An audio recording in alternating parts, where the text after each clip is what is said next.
Welcome friends. রাজ্যের সরকারি কর্মী শিক্ষকরা অবশ্যই দেখে রাখুন, এবার কি আপনাদের জন্য পুরনো পেনশন স্কিম উঠে দিতে চলেছে। দেখুন আজকে আনন্দবাজার পত্রিকায় কী লিখেছে দেখুন। পেনশন নিয়ন্ত্রণ কর্তৃপক্ষের কর্তার ইঙ্গিত, পুরনো পেনশন উঠে রাজ্যে কি এনপিএস। আজকেই এই খবরটা এসেছে, অবশ্যই ভালো করে দেখে রাখুন। কেন্দ্রীয় সরকারের মতন এবার পশ্চিমবঙ্গেও কি রাজ্য সরকারি কর্মচারীদের জন্য পুরনো পেনশন ব্যবস্থা তুলে চালু হতে চলেছে নিউ পেনশন স্কিম বা এনপিএস। শুক্রবার দেশের পেনশন নিয়ন্ত্রণ কর্তৃপক্ষ পিএফআরডি এর চেয়ারম্যান এস রমেনের কথায় তেমনই ইঙ্গিত মিলেছে।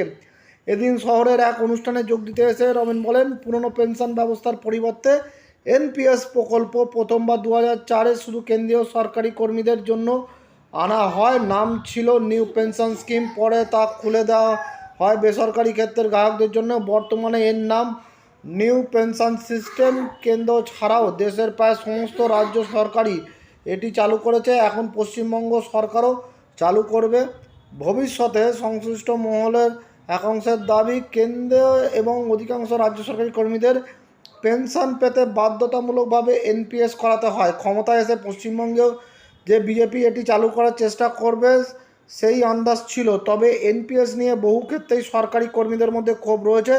পুরনো পেনশন প্রকল্প ফেরানোর দাবিতে বিক্ষোভ আন্দোলনও হয়েছে। পশ্চিমবঙ্গ রাজ্য সরকারি সংস্থায় তা চালু হলে প্রতিক্রিয়া কী হবে, কিংবা আদৌ তা চালু করা যাবে কিনা সেটাই প্রশ্ন। সরকারি কর্মীদের একাংশের কথা, একে তো পুরনো ব্যবস্থার তুলনায় এনপিএসে পেনশন অনেকটাই কমে যাওয়ার সম্ভাবনা, তার ওপর অবসর জীবনের সম্বলটুকু প্রত্যক্ষ বা পরোক্ষভাবে বাধ্যতামূলক শেয়ার বাজারের সঙ্গে যুক্ত করলে তা নিয়ে নিশ্চয়তা অভাব দেখা দেয়। যদিও রমেনের যুক্তি, এনপিএস শেয়ার বাজারের ভিত্তিক প্রকল্প হলেও গত 15 বছর ধরে 9 থেকে 9.5% রিটার্ন দিচ্ছে।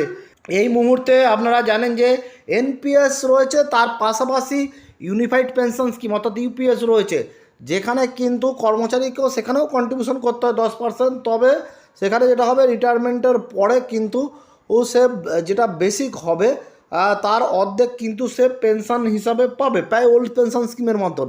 কিন্তু এখানে 10% কন্ট্রিবিউশন করতে হচ্ছে, যেটা এখন যে পেনশনটা রয়েছে সেখানে কোনো কন্ট্রিবিউশন নেই, সেখানে পুরোটাই সরকার দেয়। বেসিকের অর্ধেক যেটা পায় সেটা পুরোটাই সরকার দেয়।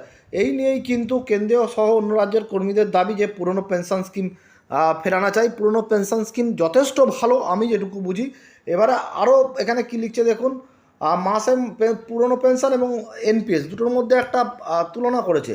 পুরনো পেনশন স্কিমে কি বলছে, মাসে মাসে পাওয়া পেনশনের অঙ্ক নির্দিষ্ট এবং নিশ্চিত, বছরে দুবার মহার্ঘ ভাতা তানের নিরিখে এই অঙ্ক সংশোধিত হয়।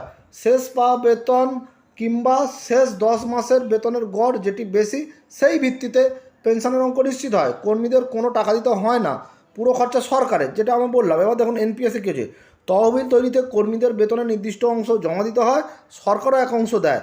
তহবিলের টাকা বাজার ভিত্তিক সম্পদে খাটানো হয়। মাসে কত পেনশন মিলবে তা নিশ্চিত বা নির্দিষ্ট নয়, তহবিলের বাজার নির্ভর লগ্নি রিটার্নের ওপর তা নির্ভর করে। অবসরের পরে এনপিএস তার তহবিলের মোট টাকা থেকে একটা অংশ দিয়ে অ্যানুইটি কিনে পেনশনের ব্যবস্থা করতে হয়।